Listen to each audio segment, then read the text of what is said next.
Bonjour, aujourd'hui je vous présente une première séance sur le travail au sol pour vous expliquer un petit peu ce que je mets en place, ce que je veux mettre en place avant le débourrage, avant de monter sur le dos d'un cheval. Donc vraiment les bases. Au licol, parce qu'on verra après qu'on peut consolider ça en liberté. Donc dans un premier temps, qu'est-ce que je veux demander au cheval? Je veux m'assurer que le cheval me donne sa concentration.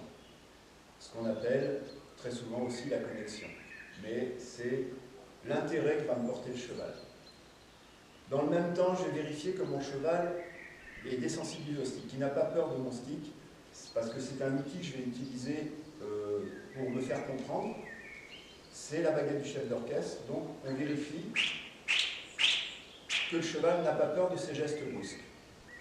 Parce qu'un jour on va être sur son dos, et donc il faudra éliminer tout ce qui est gestes de désensibilisation. Donc la désensibilisation aux objets, il y en a de multiples. Ça, on va faire ça tout le long du débourrage.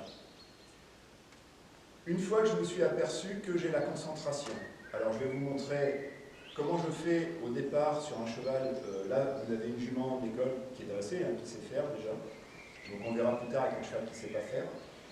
Donc, qu'est-ce que je vais faire sur un cheval justement qui ne sait pas faire pour m'apercevoir qui m'observe, qui me regarde, qui est concentré? Je vais sans tirer sur la longe, faire un petit tour autour de lui, juste en surveillant, en regardant ce qu'il fait.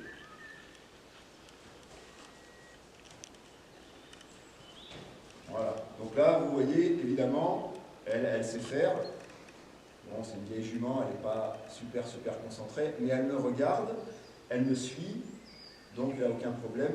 J'ai un bon relationnel avec cette jument-là. Le langage est instauré, donc il n'y a pas de souci. Une fois que je me suis assuré de cette concentration, je vais commencer à demander des manœuvres. Je vais lui poser des petits problèmes. Donc, dans un premier temps, je vais lui demander de bouger son arrière-main. Je veux vraiment maîtriser les trois parties du corps du cheval. Donc, son arrière-main, ça va être faire bouger les hanches, donc un pivot sur les antérieurs. Donc, je me déplace sans surjouer. Je regarde à l'arrière. Voilà, mon cheval se déplace. Il n'y a pas besoin d'en faire plus. Le deuxième exercice que je vais lui proposer, c'est une mise en avant. Alors, je vais me tourner un petit peu pour que vous voyez bien le geste. Donc, la mise en avant, au départ, je vais la faire en deux étapes.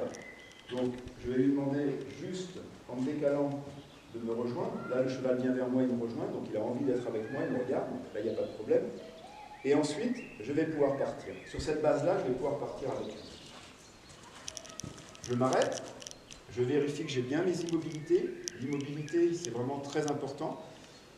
Quand vous êtes à côté d'un cheval ou sur un cheval, il faut pouvoir lui demander des immobilités quand vous voulez. C'est la sécurité vraiment à cheval. Et ensuite, je vais lui demander de reculer. Donc, je vais emmener mon cheval avec mon corps au départ. Si le cheval ne veut pas, une petite indication avec le stick, ça doit déclencher la mise en arrière. Si le cheval ne veut pas, on va pouvoir monter un petit inconfort au niveau du chanfrein.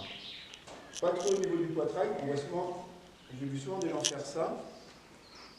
Donc on va coller comme ça, on va surjoindre un peu, c'est pas la peine, le cheval ne voit pas bien le stick ici. Donc pour plus d'efficacité, on va venir ici. Donc je vais vous faire un petit résumé de cette première séance. Donc m'assurer que le cheval s'intéresse à moi, donc il ne doit pas s'intéresser ni aux odeurs, ni aux collègues cheval qu'il a vu dans le champ, ni à la tourbière. Il doit vraiment, vous voyez, elle me regarde. Donc là, on instaure vraiment un relationnel. La deuxième chose, je m'assure que le cheval bouge ses hanches pour pouvoir qu'il me regarde et au niveau de la sécurité, que j'ai toujours sa tête et pas son arrière-main. Et la dernière manœuvre, c'est mise en avant. Voilà, donc là, mise en avant, arrêt et reculer. Le cheval doit venir avec moi. Un petit peu plus, merci. Voilà. Toujours avec le sourire. Voilà, il faut partager des bons moments au sol avec son cheval. Pour le débourrage, j'ai besoin d'avoir un copain, un collaborateur. Voilà, donc je ne vais pas aller passer des choses en force, jamais. Donc ça dure à peu près 10-15 jours pour faire tout ce travail au sol. Bon, il y a de nombreuses manœuvres à faire en plus de ça. Voilà, j'espère que cette première séance vous a plu. À bientôt.